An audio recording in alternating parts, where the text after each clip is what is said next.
And hello, everyone. Welcome to the Warburg Infusion Entertainment Review. It's time for episode 69. Nice.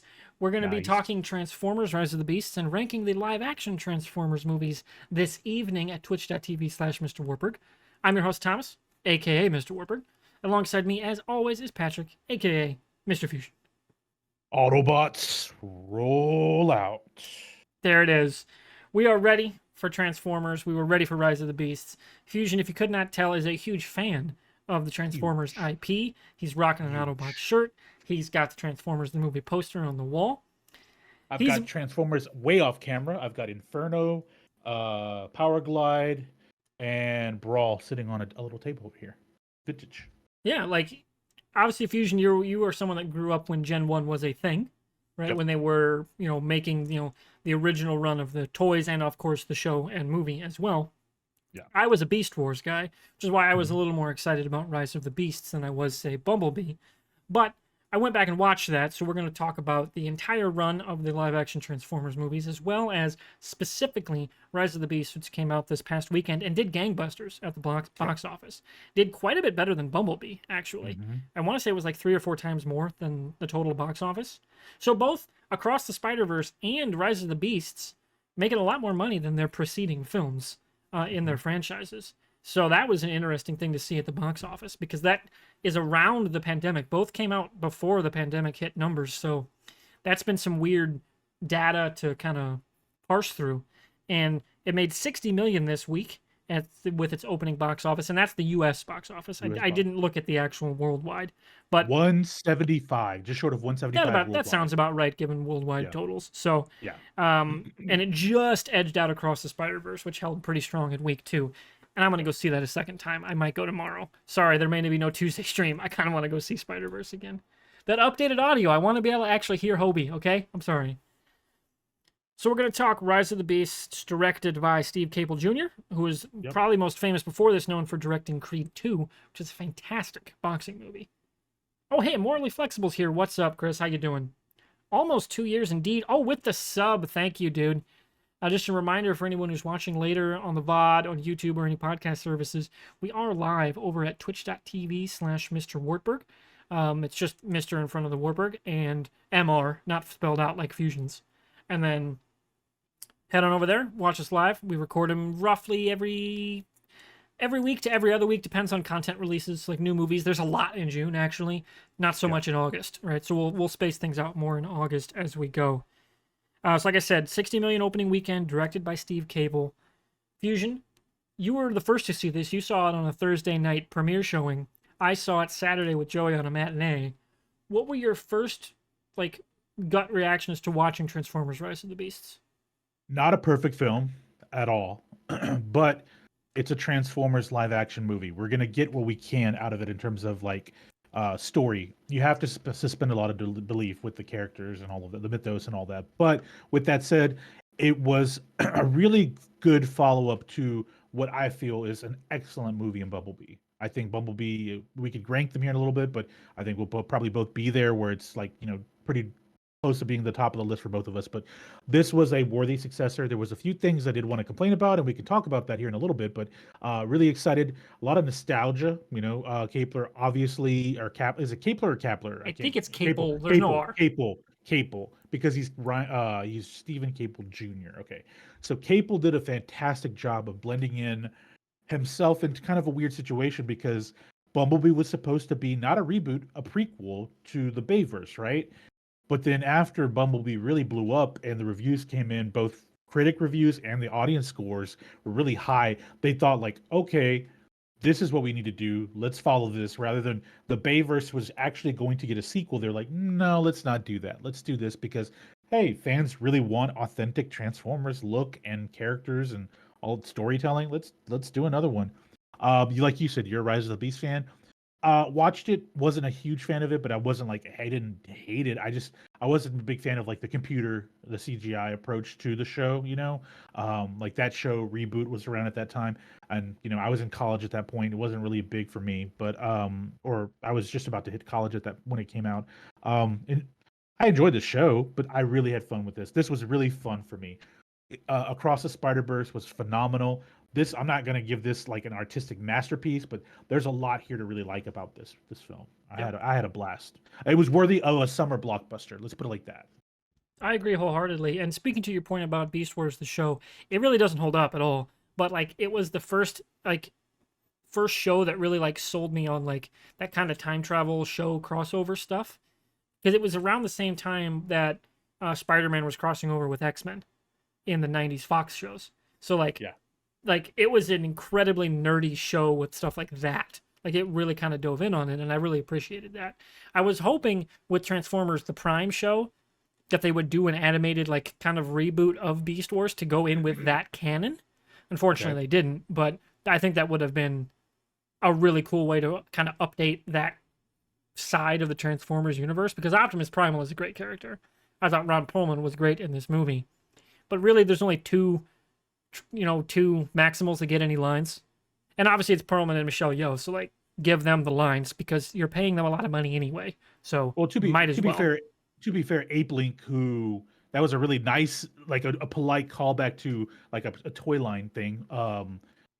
He got lines too, you know. And he Yeah, actually I'm got his talking like moment. and Cheetor got like two Like lines, right? Like 2 lines. But you're Rhinox talking got about like nothing. full flesh. Yeah, Rhinox got. Yeah, Rhinox didn't get a single line, which I thought was bizarre.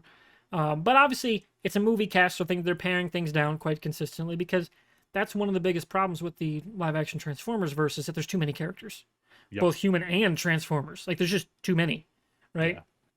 In terms of who's taking the central focus, because it's a movie. It's not a show, right? Like, they're not building off of prior canon. Like, it's a new story within the movie, so like you need a limited character focus, which is why Bumblebee worked so well, because it was very tight. Like you had one Autobot, two Decepticons. Obviously, you had the intro, but then we don't see that again. Like it's just super dense. You get a lot of awesome action, and it's really just Bumblebee and Optimus that talk, and a little bit with Cliffjumper, and then you're on to the human part. Yeah. And Bumblebee did the best with the human characters, but I think the main human character in this movie would have been perfectly fine. In fact, I think would equal Bumblebee. It's just there's more than one main human character, and there's just not enough plot to go around, even in a 2 hour and 20-minute runtime movie. And I'm talking about, is it Elena? Is the Doctor's character? Yes. She's just kind of there to freak out about some things in the latter half of the movie. You know? Like it didn't, and it's not a like, I just don't think there was a need for that character to be there at the end. But, and that's just me. It's just, it kind of got too much where it had been really in the pocket there in that first act. It was really tight. And as soon as they started expanding and getting into more characters and motivations and backstories, it's just a little much. But Yeah. still a very fun movie. I quite enjoyed my time with it. So any specific nitpicks you want to get into Rise of the Beasts?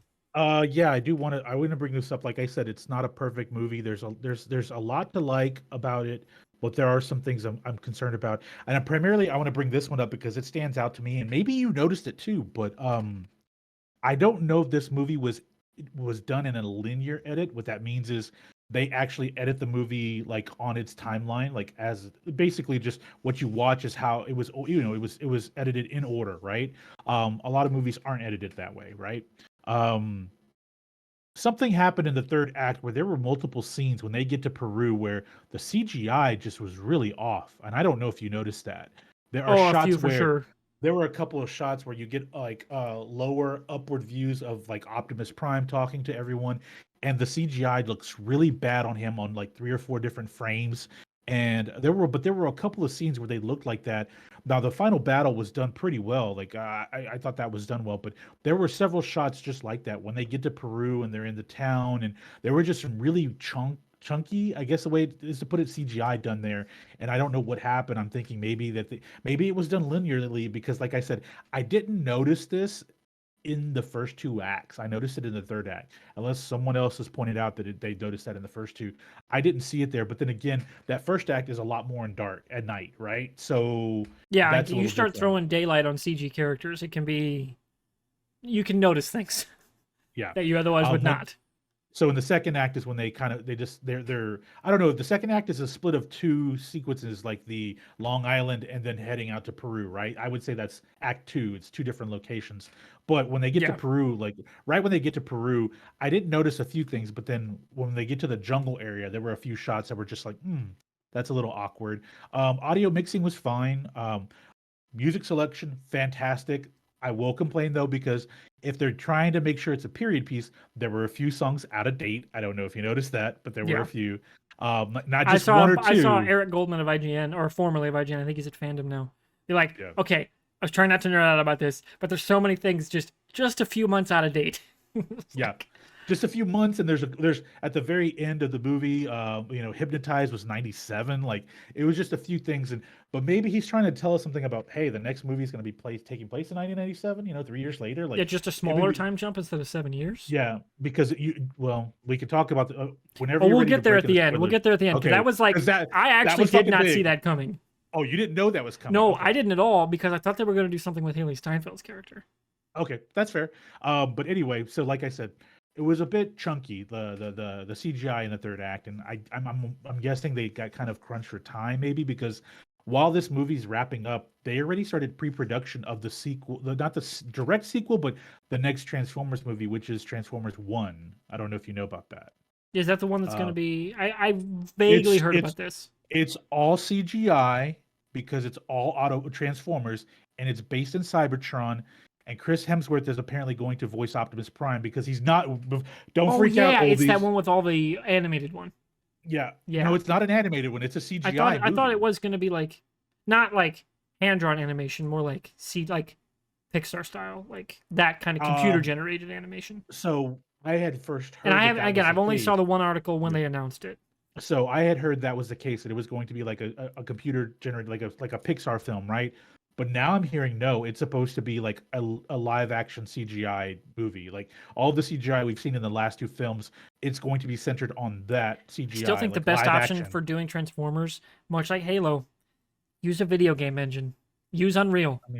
That's the best way to do it. It's like what because it's the one that looks most like the live action Transformers without needing all the computer render time, because the game engine's doing it for you.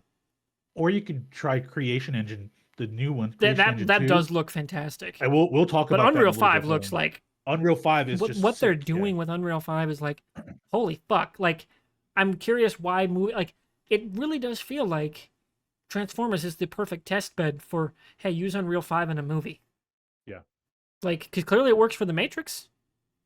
Like, it really feels like that's the perfect opportunity. And I can't believe they're not doing that. But like I said, there was a few things, but I think maybe the pre-production of Transformers 1 bumped up to it. But don't freak out, guys. Chris Hemsworth isn't taking over for Peter Cullen. He's gonna have to playing eventually. The guy's 81. in his early Yeah. 80s, yeah. Like, Unless he still he decides sounds to good, go, but unless he goes the AI route, which I think Peter Cullen may do that, and I'll talk about that later. But Hemsworth is going to be playing Orion Pax, which I'm okay with. This is a prequel. oh yeah, it's the Optimus origin story. Optimus origin story. A I million can dig years that, in the because past. that was Yeah. was that in the movie, or was that the show? That was the show. Yeah, because the show did like the return of Optimus Prime and all that. Yep. Yeah, like that actually could work. Yeah. So, if Hemsworth plays it straight, like doesn't do the funny man route, because he is a legitimately good dramatic actor. So like, yeah. if they play it straight, I'm game. Yeah. So I mean, he's supposed to be playing Orion Pax. It's supposed to be an origin story of Optimus and the Autobots. Like there have been different iterations of the history of the mythos, but they're very similar in a lot of ways. And we could talk about it when we get to spoilers here in a little bit, because what happened in this movie, like the major villain and all that stuff, there were a lot of callbacks and there was a lot of resetting. And I'll just say this: I think we're done with the Bay timeline. I think we're moving on from it, and I'm happy with that because of the mythos here. So yeah. Yeah, I think they're really building something cool with Bumblebee and Rise of the Beasts, and I would hate to see them say, "No, we're going back to Bay." Like, yep. No, like Get your let's have your pointy Transformers. Like, all they need to do now is have Stanley Tucci show up and be a good character, like an actual character, and not ruin the movie. They put him over 2 films, and he just, you could tell he was doing the best he could. Yeah, like with just him and Grammer were just like, "The fuck are we even doing here?" Like, I felt bad for Sir Anthony Hopkins in The Last yeah, Night. Like, like all really, they need, yeah, just bring some of those guys back, but like with a good movie, and I think that'd be fun because that'd be yeah, the ultimate. Hey, we're done with Bay. We're moving yeah. on, right? We're going to do incremental time jumps into the '90s and early 2000s, which is really cool. So let's talk a little more about the plot of Rise of the Beasts. Of course, Go for it. we're going with Unicron, which the trailer straight up didn't even bother spoiling, which I don't mind because, or I don't know how I phrased that there, but you know, you got to set the stakes right away. And I thought they did a really good job setting up Unicron. And it's like, and that's the thing that says, nope, we're done with Bay because was it last night? The Unicron Last is Night. Earth. Yes, and horns start popping out of the earth So at the dumb. end of the Just movie. the dumbest shit possible. Like, because as soon as the guy wakes up and shakes, the Earth is dead. Right? Like, what were you even going to do with that? That makes no sense. Human civilization would die instantaneously. But whatever, Michael Bay.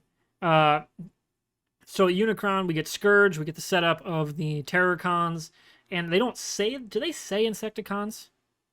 I No, don't think they don't say it, but they use no. those models. They use some of the models, but Insecticons are Decepticons. That's Yeah, like it's their past versions of them. it's their past version. So Yeah. I think you want to bring this up that the Beast Wars characters are they're not in the past, they're in the future timeline of the Transformers. Like Yes. what you I see don't from think they did a good Cybertron enough job to explain that the no, time warp key thing sent them no. also back in time. Yep. That would have been a better way to put it. Than they Because did. because they allude to it because they say yeah. Optimus Primal was named for Optimus Prime, which means he was born after in his Yep. chronology. So then he would have had to travel back in time to be born before, to be on Earth before Optimus Prime on Cybertron. Yeah. So it's weird. They allude to it, but they don't actually say that. Yeah. And so when Michelle Yeoh says, "I'm from your past and your future," it's a very confusing line if you're not following what happened there. You know, obviously that was the telebridge or the sky bridge that we see with the key, right? That's the whole point that we don't even mention that too. So I think like if people that have followed the mythos of the Transformers, a few more things could have been tweaked in. But overall, you know, they covered a lot. It's just you can't just throw everything in there because it's going to feel like a nonstop callback. But yeah, you're right. Unicron being the big baddie of this film was Scourge being, you know, 1B, you know, I liked it. Yeah, Scourge was a fantastic villain. And Peter Dinklage holding it down as Scourge was pretty damn good. Yeah, I kept hearing every now and then I'd get a little like syllable like, oh that I couldn't quite place it in the theater. I had to look up after. I was like, oh yeah, that was Peter Dinklage. But once I knew that, I kind of recontextualized the voice and was like, I got it. That's the guy who said that wizard came from the moon. Like, so dumb. Such a dumb line. But he did a really good job in this movie, and it was a really good villain performance. I'm curious to see what they're going to do with Megatron. Because you got to imagine Megatron's in the next movie. Or at least in the next live-action movie, for sure. Because Unicron, they didn't kill Unicron, so that's still a thing that could happen down the road. Maybe he steps up as the leader of the Terracons and the Decepticons working for Unicron. I think that'd be cool. Maybe, yeah, like you said, could be Galvatron. But it just, that kind of character. Like, that needs to be, like, Optimus's opposite. Basically needs to be the next big bad. And I'm curious where they're going to go in this universe, because they've set up kind of some interesting ways to go. So, obviously, the Maximals are still around, minus AirRaiser. Yeah. You've got some Autobots on Earth, but not all of them. So you could introduce more Autobots down the road. And maybe that's how you introduce more Decepticons, is that they follow the Autobots, the new Autobots to Earth. Because we got, what was it, Wheeljack, RC, and Mirage. But we don't have Jazz, we don't have Ratchet, we don't have... Did we address who the Ironhide. giant plane... Did we address who the giant plane was? It's supposed to be Jetfire, right? No, that's not Jetfire. Well, I'm wondering if that's what they were alluding to. But I can't remember the name of the one from the original show. Power Glide is one of them. I don't think that's him. Because he's not an old man. No. That's the only reason I was thinking Jetfire is because like they were clearly showing that he's old. Like, yeah, but like Jetfire falling apart was old. Okay, Decepticon, but maybe he was in the past and we just haven't known this character at all. Jetfire was British, whereas this character was Did he even talk? Yeah, he talked for a brief moment. Okay. Well, if you want to go with the RAF connection, he doesn't have to be British. Yeah. I mean, they made a Mirage Pete Davidson, so like, It's not impossible. Have they said? Let's look it up. What's up? Who is the We're plane gonna in Rise of the Beasts? See, it's not Stratosphere. listed. Is it Stratosphere? Okay, that's not. No, that's not. Stratosphere. Stratosphere. Transformers. G1 Transformers. Okay. So he's not a G1 character. Uh, No, he's a comic book. He debuted in the okay, comics. Over. that's actually at least based on. Yeah, he's a comics character. Okay, Yeah. and he's in Yeah. Dark of the Moon, the game. Yep. He's in Dark of the Moon. Apparently, he was in the Revenge of the Fallen too, as a toy. He was in the toy as a line. toy line. Yes. Okay, interesting. So I think what they allude to briefly is that in the museum that they go to find Jetfire, And several of them are. several of them are there. They're just turned off. Yeah, and he's one of them. Yeah. Okay. Because they were supposed to do like a whole Dark of the Moon book, and like they were supposed to go deeper into it, but then when the reviews tanked, they were like, "Yeah, let's just." Which But I they had actually enjoyed Dark of the Moon for what it was. Okay, let's It's we'll better than talk about Revenge of the that. Fallen, that's for sure. No, that's a fact. But yeah, you're right. I mean, we got to do something here because Megatron is Prime's polar opposite, right? We know that, and if we're going to go forward with like the true like stylized Generation One Transformers, like you said, there's a ton of them on Cybertron. You know, we can get like Wheeljack's.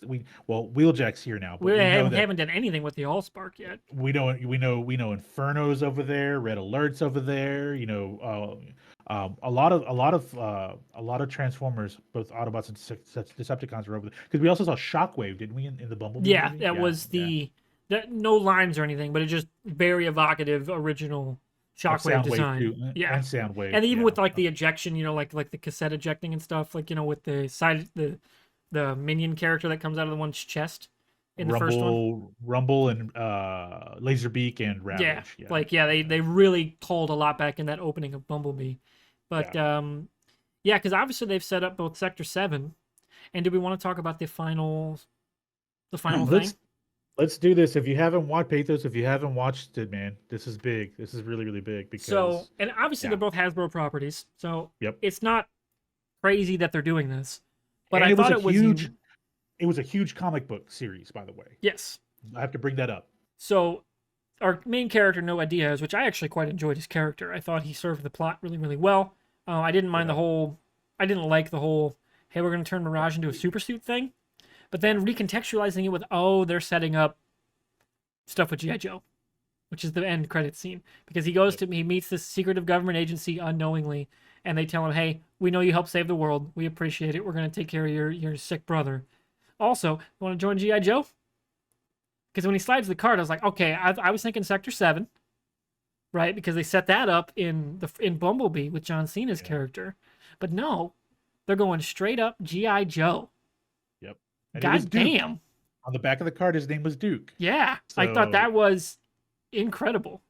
Yeah. I did not see that coming because I thought it was going to be, at some point, Bumblebee had went behind Optimus's back and called Haley Steinfeld's character because of she helped save the world. 100% John Cena's character is trying to recruit her for Sector 7. Yeah. Because she's a mechanic, helped revive a Transformer, right? Like, and help save the world. I think she's got to come back if they can pay her to come back to be in Sector 7. That's where I thought they were going. Did not expect a Transformers G.I. Joe crossover right now. And I'm actually kind of excited for it. Because I think it could be cool. Yeah. Depends on the right creatives being in place, but it really feels like they're listening to people that actually kind of get Transformers a little bit. And not just big aliens go boom. Right, like they're actually trying to do some stuff with the Transformers mythos. Like, this Optimus is a kind of an asshole, right? Like, they're giving him a lot more, hey, like, he really blames himself for basically fucking over his entire people and failing. Yeah. And, like, him coming to terms with that and, like, realizing he needs to be the leader again. I thought that was awesome. And I'm curious to see where they go with Transformers with this crossover, if that even becomes a thing beyond G.I. Joe characters popping up in Transformers movies. I think that may be the more likely option. Because I don't know if Paramount has the money to do two big productions like that. Like, simultaneously while also trying to do Star Trek. Like that's a lot. Yeah.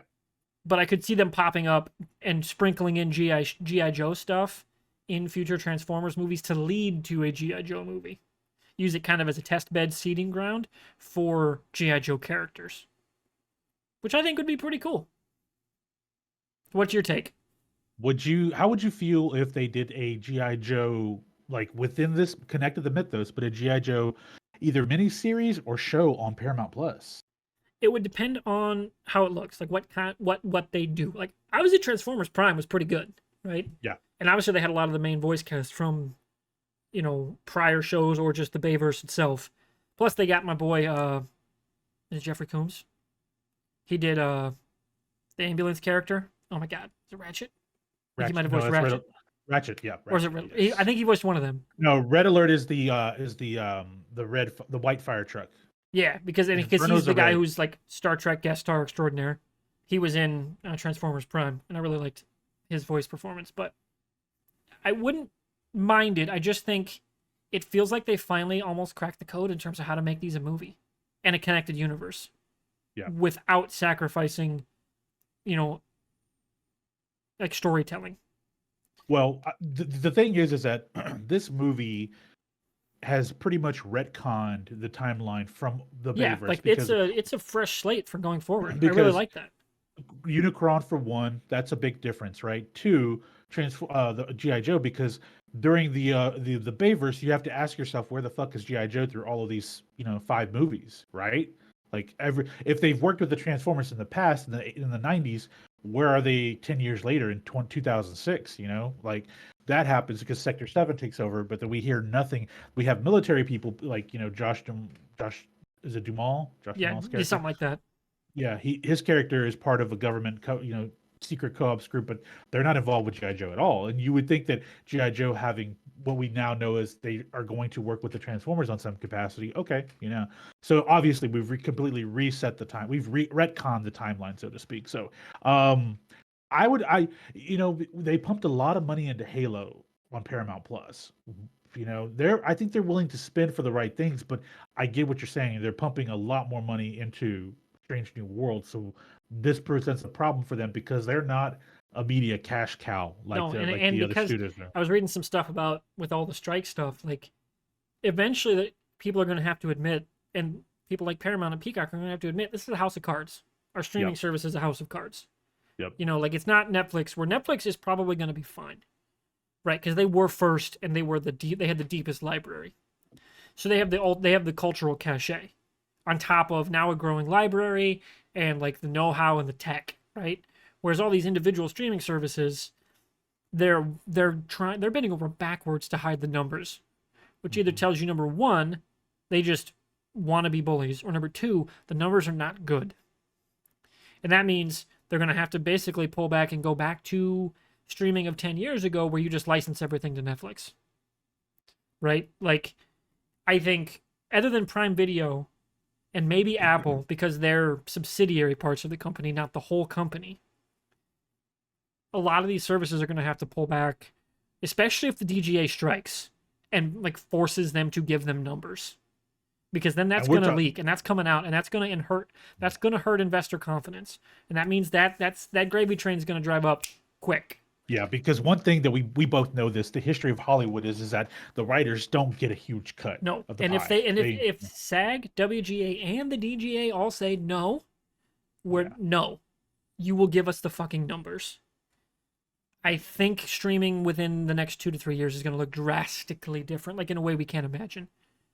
Maybe you all of a sudden see new mergers, like like what was the Viacom Paramount merger back in the day, like that kind of thing might happen again with all these other studios. Like, do we see the Paramount decrees getting instated into like actual law instead of a judicial, decision? Like, think dominoes will start to fall very quickly once that money dries up, if it does. Yeah. So I don't want to say I think Paramount's going to do a show. I think they'll stick with the movie model because that is a tried, true, tested economic model for them. Yeah. And beyond the Star Trek model, which is show first and live action show first, I just don't see them, investing that kind of money right now. Especially if we really are staring down at least a partial economic recession and all this stuff with the strike. It doesn't feel like they're going to put that kind of money into a G.I. Joe show. You're right. I think, the more we think about quietly, you and I have been thinking about this whole strike and what are the repercussions going to be in terms of like content going forward. I don't, get me wrong. I feel that writers, actors, and directors all should get a very fair shake at the table, right? I've never liked the way Hollywood's did writers bad, where someone writes an original script and they sell it ownership over to the studio, and then it gets rewritten in just a little bit enough to where they can avoid any legal litigation, and they don't have to pay that writer going forward. And that script could have been something that could have been a good movie that ends up becoming a $1 billion blockbuster, and that writer is kind of like, oh, I only made $200,000 off of that script. That sucks, but oh, but that's Hollywood, shit like that. But I think if writers start getting their due and the model changes significantly, I think you're right in that I think we're going to see a bit of a suffocation by Hollywood on shows, man, and go back to cinema, because the numbers are there. Way of the Water is a $2 billion film, right? Yeah. They know that Hollywood always loved film over TV because of the fast cash that brings you. They have always loved that. Now they'll pay TV shows money, but they have to be around for a long time to establish a really deep pool of advertisers. We don't have that anymore. You can't now it's advertise direct subscription.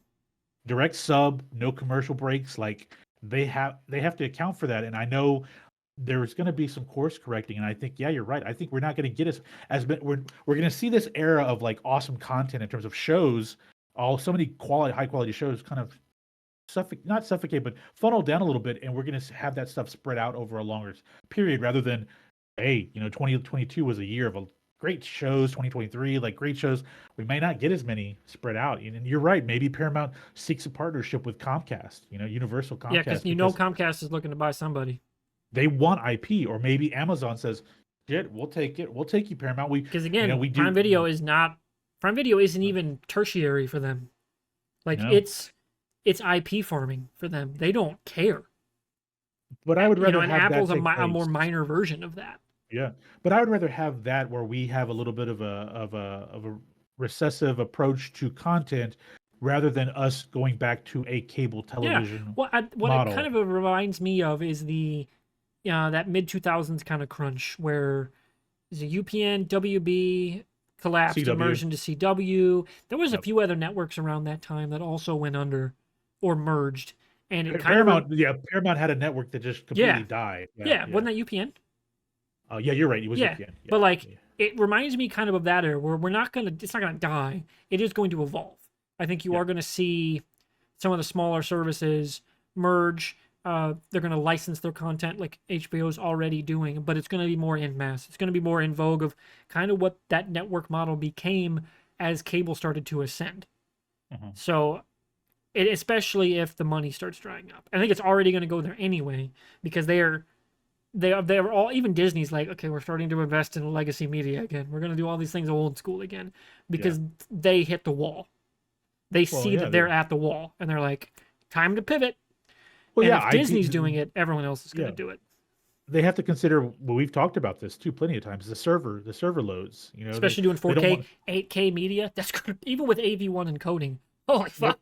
They're like, let's just kind of push them back to physical media so we don't have to have everything sourced, and we have to foot the bill for that, because they have to pay for those servers. Whenever the Mandalorian hits, if 15 million people access it as soon as it goes live, that puts stress. Like, they have to pay for that bandwidth. That's Disney paying for that, right?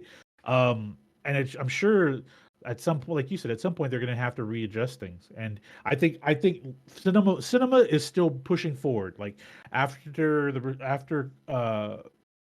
COVID, or through the worst part, or however you want to call it, through the pandemic, whatever you want to call this, where we're at now. But during the really rough parts from 2020 to 2022, they were concerned. Remember, you and I were talking about that.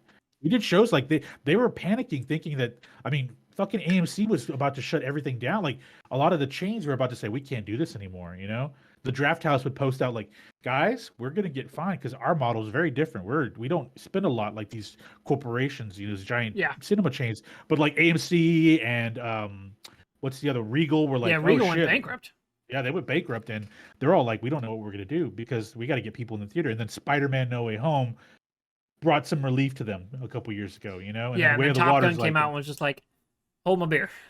yep, like, oh, we could do this again, okay. And actually, which is cool because the good thing about it is cinema has changed because you can go grab drinks, you can go get good food rather than just a popcorn or a shitty hot dog and a soda. You can change it up a little bit to where your experience is much better.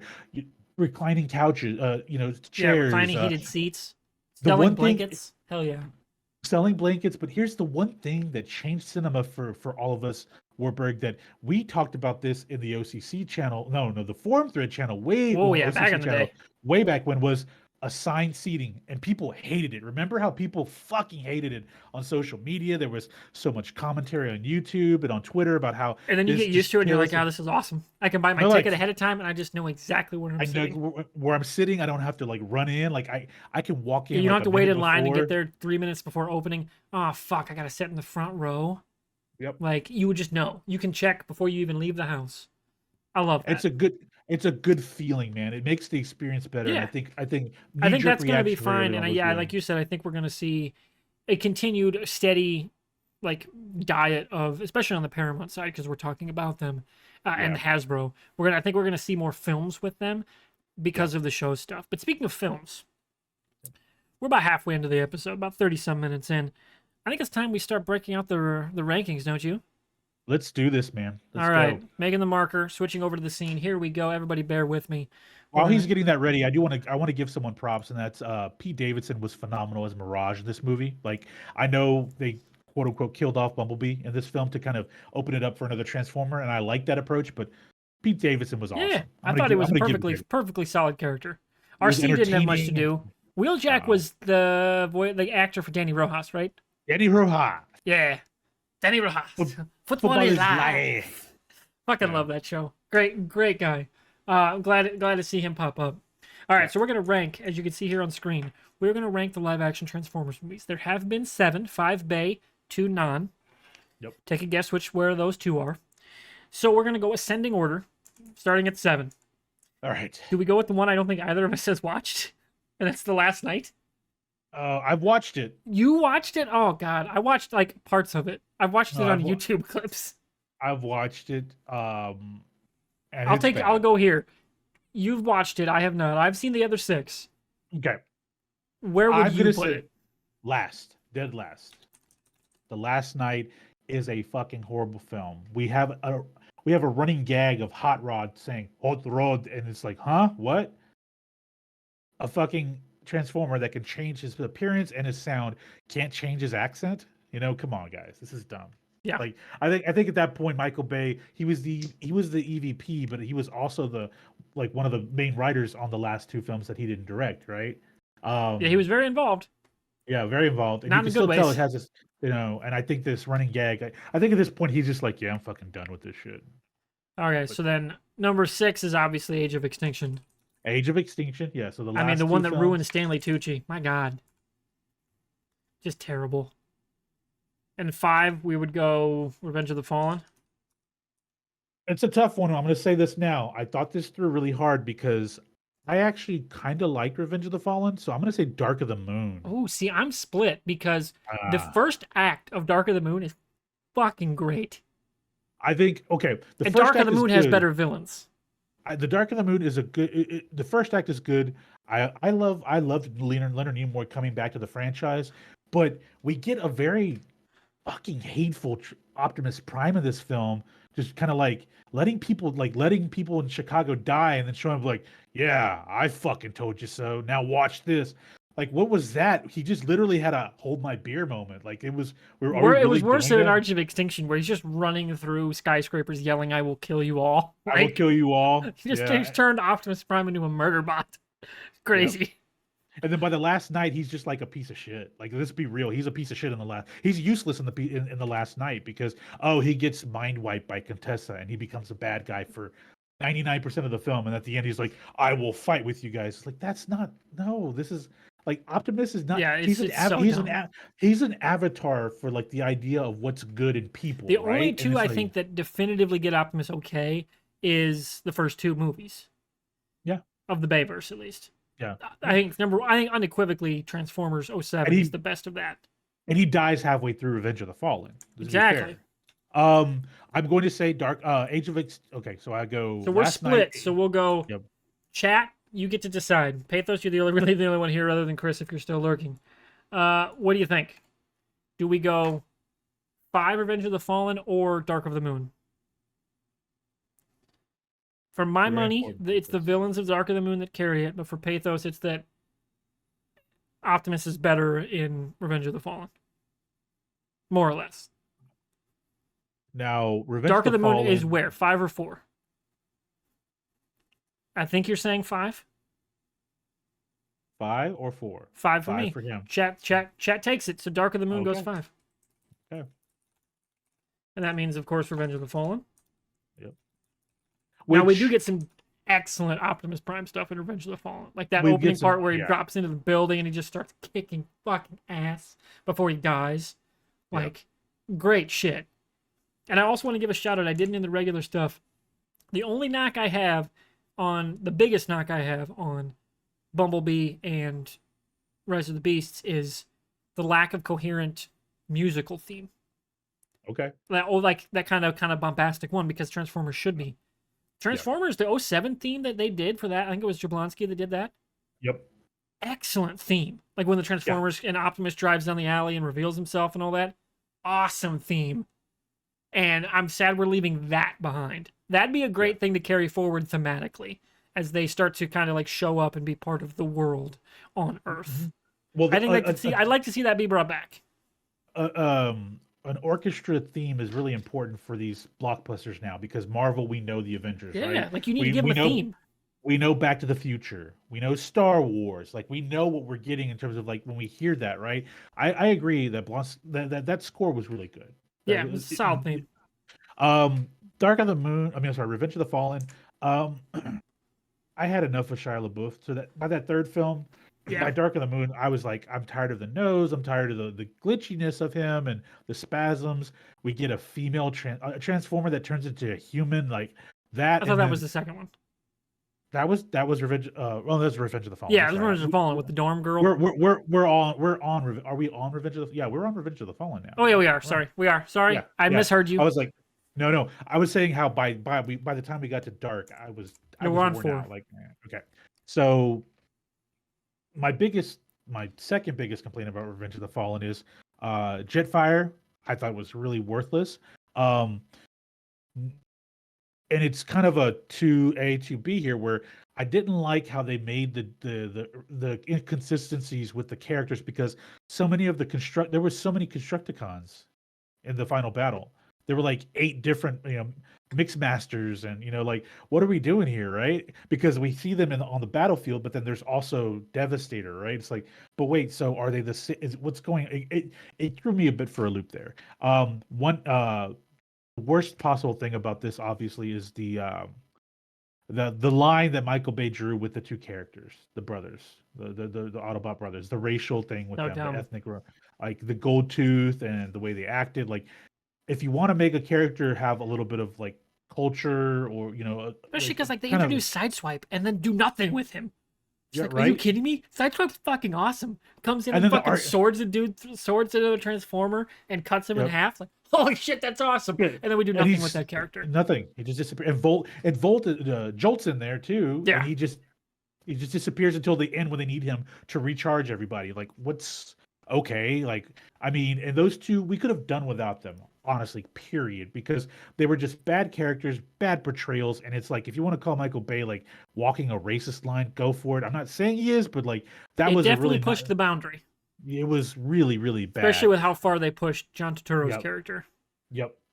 So, but there was a lot of really good action sequences that I liked. Like you said, Prime had some really good Optimus Prime had some really good moments in that film. So I think when we really look at it, it went from like Transformers was like the first film was like, hey, this is a good movie to what the fuck are we doing? And but then after that, it was like everything after that, just like whatever. Yeah, I'll they go never watch they it. never It's got on track. And they no, started good because we're going to yeah, move to number 3, which is the number three. '07 Transformers, which I actually saw Yep. like 2 or 3 times in theaters because it was legitimately a great summer blockbuster. Growing up as a Transformers fan, albeit with Beast Wars, but still, it was a really solid adaptation of like just kind of bare bones Transformers. You had Optimus Prime versus Megatron. You had the Bumblebee character. You had like some solid comedic beats with Bernie Mac. Like they actually had some compelling characters.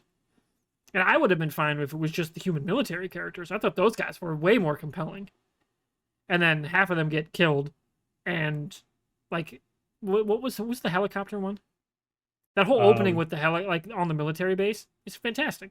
Blackout, Yeah, Blackout. That was Blackout. the yeah. Like it was fantastic. Like, and they even had like general, like the general dude. Everyone, you know who I'm talking about with the general dude, right? More Like, shower. yeah, great casting.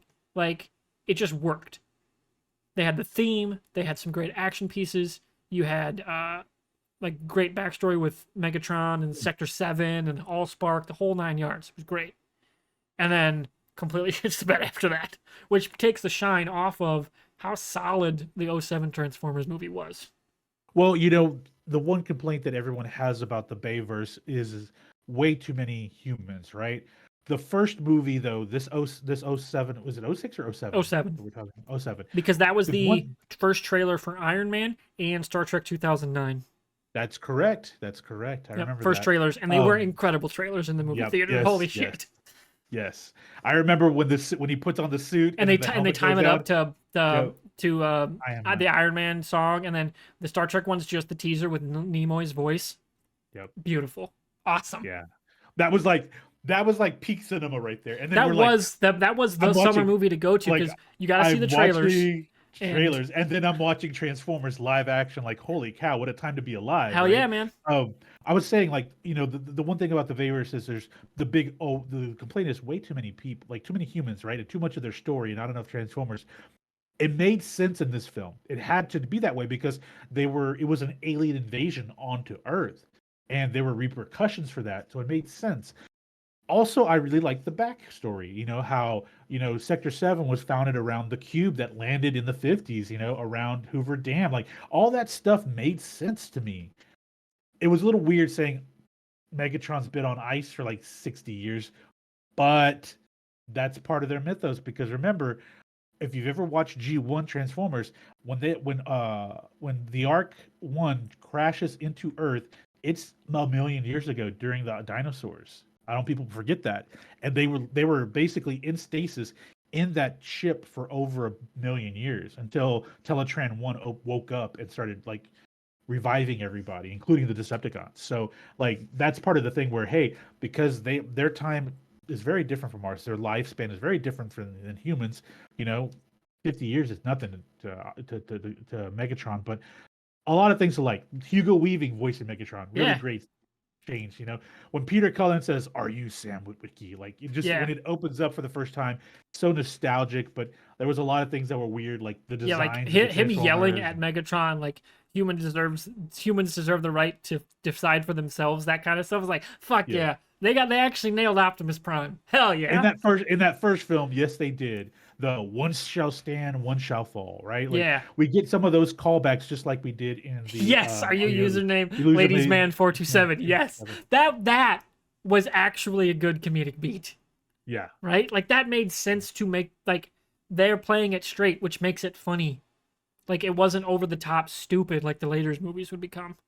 And Megan Fox is brilliant playing off of Shia LaBeouf, like, oh my God, like you're such the strangest little boy. Like to things like that, Yeah, she was like very why are minimalized used, but like that's the yeah, good way to use that character. yeah, yeah. Yeah. I think they tried way too much in two to really squeeze her in, and it hurt a lot. Yeah, that definitely did Um, not help. yeah. So it Which was a brings great us start. to It was yeah, a it was a great great start, start. and then And it then they shit fell the off the bed. rails. Yeah. So, which brings us to number 2, which we've talked a lot about it, so I don't think we're going to talk too much about it. I'm pretty sure we're both going to say Rise of the Beasts. Yes, Rise Yeah. of the Beast is number 2. Look, man, if you're a fan, like I'm a huge fan of the 1986 Transformers the movie. Great animation for the time, considering what they came from on television. Amazing 80s style fucking rock soundtrack. Like it just and synthesizers. Like Vince DiCola got his gigs from that soundtrack. That's how he got the Hearts on Fire, Rocky Four stuff. Was from this movie, right? Um, Amazing cast on that one, right? On top of all those callbacks, you get a proper Unicron in this film. And then I want to say this: the composer nailed the introduction to Unicron, Oh hell giving yeah. us a subtle like callback to the original introduction in that animated Yeah. movie, right? Like there were some great cinematic like Yeah. callbacks there, and I really enjoyed this. I just really enjoyed this movie. It was a good time. I would highly Yep. recommend seeing this one in theaters. Not Yep. so much prior movies, except for the first one, which is Bumblebee.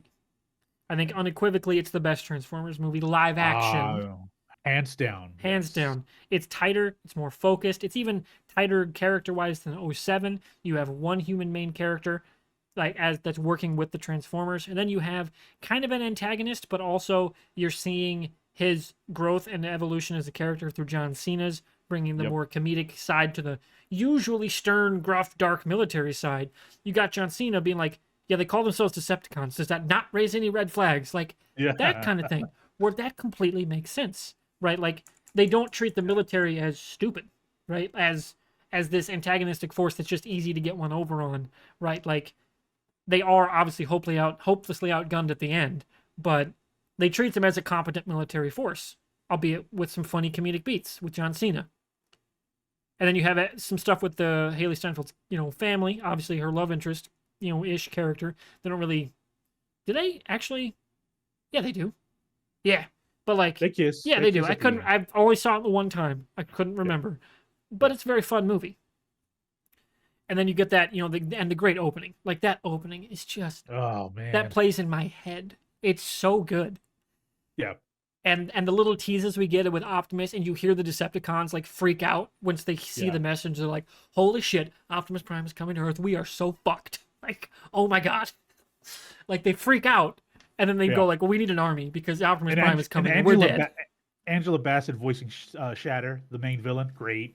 Justin Theroux's dropkick, like they played off each other so well. Like so much of it was like the beats were really good in this one, as opposed to like the final four films of the Bayverse. Like the beats were so off on so much of that film, where this felt so organic. Like you said at the very beginning, we get like nostalgia Transformers on Yeah, Cybertron, you are right? And seeing the fall of Cybertron. you're like, wow, this is great. Like we're really gonna go there, but we were still technically tied into a prequel into the Bayverse. So you get to where Bumblebee is, how he got to where he was with the voice issues and all that stuff. But Haley Steinfeld was brilliant in this movie, man. Like I can't like I go back and I watch it every now and then. I've watched it maybe like 15 times since it came out, and I will tell you every now and then I'll go and watch it, and it's like, how did we go from just I was miserable with the Bayverse as a train, Everyone was done with it. and then they were like, oh, we're going in a different direction, and they're gonna, the director here is going to do a lot more of Travis Knight's going to make sure to be a lot more focused on authentic Transformers, and I was like, okay. But as soon as I got to the theater and saw that first opening scene, I was like, yeah, we're going there. All right, cool. Yeah, Yeah, man, I liked it. I really, and you know what? Less Optimus is good because we get a Bumblebee story, whereas in the sequel we get a Mirage story, which I'm cool with, yeah. A man. Mirage kind of A, and then Optimus as the B, and Yep, then Maximals as the C, which I would have maybe swapped those, but yep. I guess they were kind of more equal because Optimus doesn't have much to do in the very, very beginning. Obviously, the But Maximals are in the beginning. but Ron Perlman as Optimus Primal, Just fucking great. absolutely top notch, perfect. No Yeah. notes, perfect. Right? Yep. Michelle Yeoh, Air Razor, perfect. Yep. Perfect, man. Like they nailed those two. Of the two you're gonna give major speaking roles to, go get some top tier voice talent, and they did. Yeah. So and even I Dinklage, didn't like with Scourge, like I didn't think I was going to be so into Michelle Yeoh's playing her, playing her, and I was like, I like this. And then just hearing her talk is like she was so prophetic in every scene when she was talking to, I forget the girl's Elena. name, Elena. I keep forgetting her character's name, but whenever she's talking to Elena, she's so like philosophical, and very like just so much information comes out of her, and it's like, God, I love that woman, man. She's just Yeah, fantastic, she's man. fantastic. God. But there's a lot of things out of this film that I say great. The beats, the timing, how they put the humans into the story, and this is not really an alien invasion, but it is to a degree, but it's not like a huge one like that '07 Yeah, they're movie, treating it more like a first contact scenario instead of, Yeah. hey, holy shit, they're taking out the U.S. military. Nobody can talk to each other. Everything's fucked.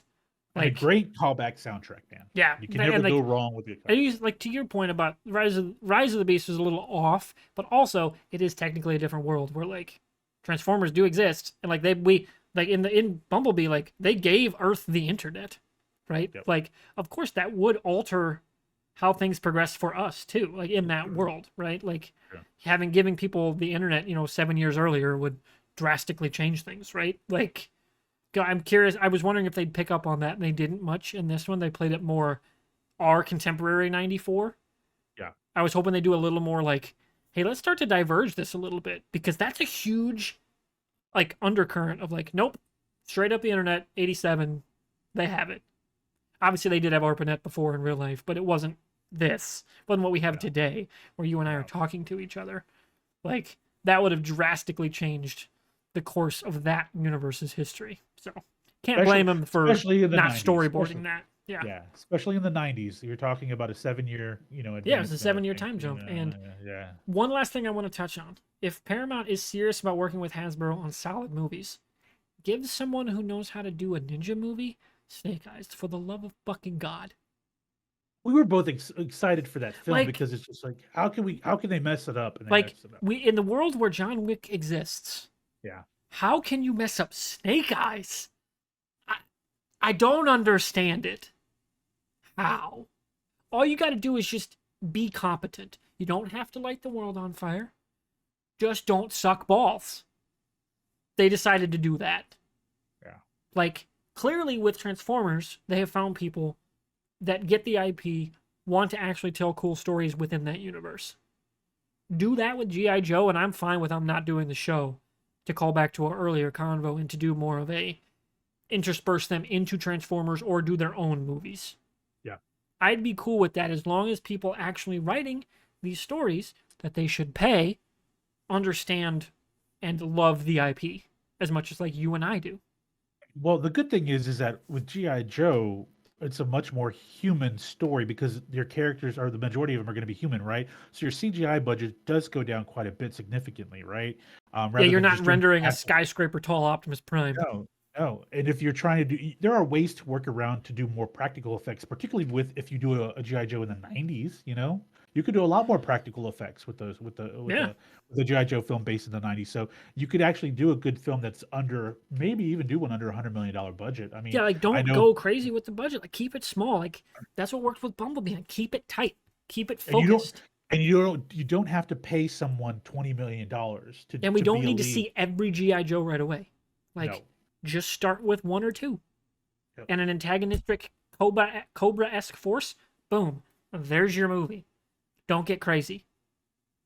Like, don't start crazy. That's why it could be a bit more espionage versus like over the top warfare, right? Yeah. Like, you could do that. Tell me give me a good G.I. Joe, like, it'll end up in a huge fight, of course, but like, come on, I want to see the characters interact and like go into different locales and like actually have different character beats than just shooting shit all the time. Yeah. Let them be characters. It's the good thing, man, is we're talking about contraction of like show content. Hopefully we get a Mass Effect show before that happens, though. That's fucking better. Because we're getting Fallout. If Amazon's got the rights, it's gonna happen. Yeah, they have the budget for it, but like at least Fallout's under Amazon's watch, so they're gonna spend the money to make a good Fallout show. We better get one, because if Amazon says, yeah, we're gonna license from other studios like Paramount and stuff. Okay, well, we're not gonna do Mass Effect. Like, ugh. But Amazon studios themselves, they get these IPs. They understand them, when they get into That said, if Strange New Worlds wraps up and those guys want to do Mass Effect, I'm cool with it. Yeah. Get together then with the Expanse crew. Oh man, some crazy shit could happen. You think Strange New Worlds is gonna get just season 3 and that's it? It just depends. Again, it depends on what happens with Paramount Plus. Like, if something happens to that gravy train, man, as much as it would pain me, because I love that show, comes out Thursday. I don't see them getting through the full, hey, we're going to tell Pike's five-year run story. I Exactly. just don't see them getting there. And that sucks because I think they should. The character's great. Anson Mount is awesome. The cast is wonderful. It looks fantastic. Like, just the look of that show is gorgeous.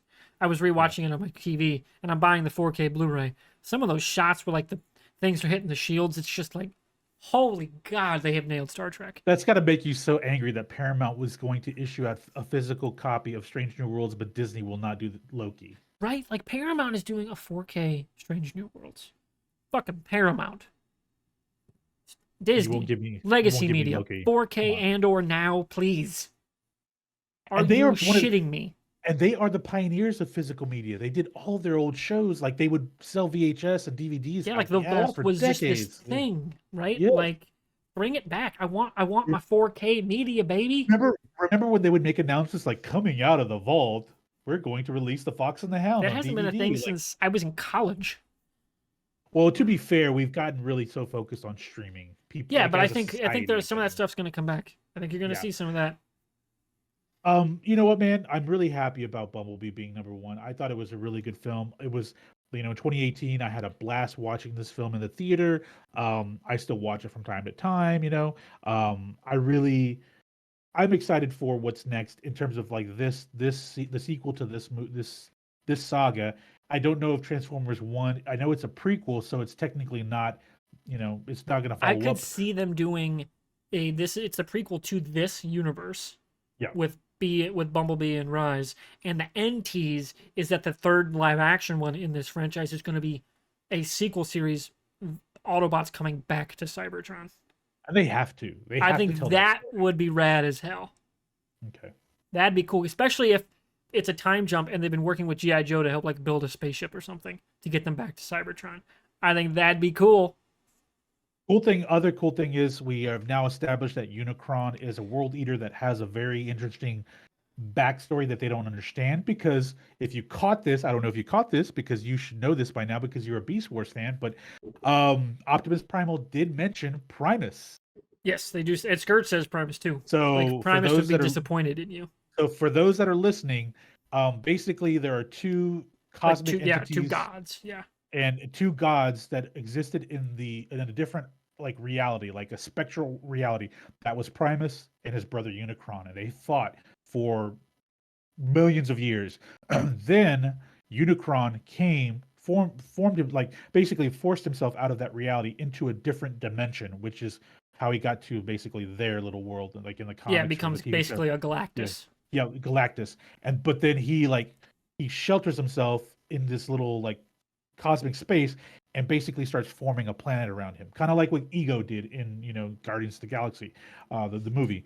Well, then Primus sees what's happening and forces his way into that universe and begins forming a planet around himself as well, because they're not physical entities. They had to build planets around themselves. So the transformation of them as planets it wasn't at the beginning of their existence in that in like this reality of the cartoons and series. But basically Primus is Cybertron. Let's just put it like that. Primus is. That's why I had so many problems with the Bayverse, is that we established Earth is Unicron, Cybertron is Primus. Like, there's no way that can exist, because if they did a sequel, then basically Earth and Cybertron would have to be at war with each other. Yeah, it didn't work. Yeah, it just didn't work. But this way we've established, because he mentions to Optimus Prime, he says, "Praise Primus," so it's like, oh shit, Primus does exist to them. They don't understand what he is, because in the comics and the TV show, they didn't know he was Cybertron for millions of years. They didn't know that's what happened to him. They just knew that Primus was like basically their god. Yeah, like what gave them their spark. Their spark, yeah. And then the comics, he gave them their spark, but then the Quintessons designed and created them in the TV show. In the comics, not so much. We kind of did away with that. Yeah, I'm curious idea. if they'll do anything with the Quintessons, but I don't think so. No, I think after especially Contessa because the last night really kind of bad. poisoned that well. Yeah. Unless they just show up as side characters. But I mean, we're getting Alpha Trion in Transformers 1 as well. It's like we're gonna dig pretty deep into like the history of Cybertron and the Transformers, which is cool. But then, like you said, if we're vaulting back into the sequel of the trilogy here, we got to go back to Cybertron and finish this up, right? Yes. Yeah. You gotta have the reclamation of Cybertron or something, like some arc on Cybertron. And maybe we do get a final battle between Primus and Unicron out in space. That would be kind of cool. But a lot And of it ends up Transformers leaving would with the die. Autobots and everybody, like they're all just on Earth because Cybertron Well, would be essentially gone. we've established that in their future, like Autobots went to different planets. We've Yeah, established that through Optimus Primal. He tells you that, right? So maybe that's what really happened. Maybe Cybertron was no longer livable. Like after their battle, Primus went into a slumber, and Cybertron is like in a stasis where it's not inhabitable. So they just went out into the universe. There's things that you can do with this now. Like I thought that the way they told the story was much better than the way Bay told their story because it was so problematic how to go forward. There was just so many things that were here on Earth that could destroy the universe. Like fuck, dude. Like we didn't know the universe, the planet Earth had so many awesome things going on here. Like first the cube, then the Sun Destroyer. Like fuck, dude. Oh, Like and then they came back and messed with dinosaurs. the dinosaurs. Oh, and then Yes, it's Unicron is just Earth. well, but the thing about Dark of the Moon that gets me mad is that Sentinel Prime and Megatron had struck a deal, and they were heading to Earth anyway. Yeah, They were heading to Earth to bring Cybertron. It's like so Earth was always a big deal for them. Okay, that's not what we knew in it's the first very Transformers film. Smallville. Hey, Krypton had gates to Earth. Yeah, Okay, they did, I guess. Don't think about it. Like maybe that was like basically the logic of the Bayverse. like Don't the think. Thor comic makes sense because it's like they could be conceived as gods, but they were aliens that just happened to come to Earth. That makes sense. But like they kept suffocating like the stories of like the past, making it very difficult to tell future stories, and it just got worse and worse and You know worse. And what? then It just occurred to yeah, me yeah, to make this analogy. The Bay movies are like the bad Tim Burton Batman movies, oh god, right? Like that's what they are to Transformers. It's just, hey, here's because some that cool shit '89 for movie was toys. great. Yeah, And the first one was good, but the rest are just here to sell toys, and you better not think a fucking thing about them because yep. they will fall apart in a hurry. Like, and that's what the Batman movies became in the 90s. I just saw a piece. Actually, it's funny you bring that up. I just saw a piece that Jack Nicholson made like $100 million off of that franchise because he signed a deal that he got residuals from all of those movies, Yeah, all of and them. they constantly use that all his scenes in advertising and all of it. Like it's everywhere. Yeah, man, that's a good comparison, man. The Bayverse to the Tim Burton Batmans started off pretty hot out of the gate and just went off the tracks after that. Yep, Yeah, just off the rails.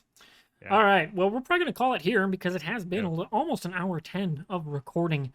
I'll get this edited and hopefully have it up tomorrow. Probably gonna call stream here unless you want to play any Fortnite. Not tonight, man. I've got some work stuff in Sounds the good. morning. Um, Stream plan we'll get into off stream because again, if you're listening or watching, we're live over at Twitch. Links in the description if you're on YouTube. That's our ranking of Transformers and our thoughts on Rise of the Beasts. Thank you for hanging out for episode 69. It's been a fun few years. We're barreling towards the 3rd-year anniversary, and I've got plans. Fusion has seen the doc. It's going to be a fun summer. I'm looking forward to it. And we'll maybe even have some guest episodes. Should be a good Maybe. time. I actually got to DM a couple of those people about if they want to do something, though. That's something I should do this week because we are about a month away from Justified coming back. So, indeed, Pathos Primus had the touch and had the power. Got to get that reference in. You've got the touch. All right, we're gonna call it here. Thanks for everyone for hanging, and we'll see you maybe later this week / next week if we want to talk about the Flash. I'm not sure if we Maybe. want to do a dedicated podcast to that, given the Ezra Miller of it all. But if we do, stay tuned on Twitter. See ya. Till all are one.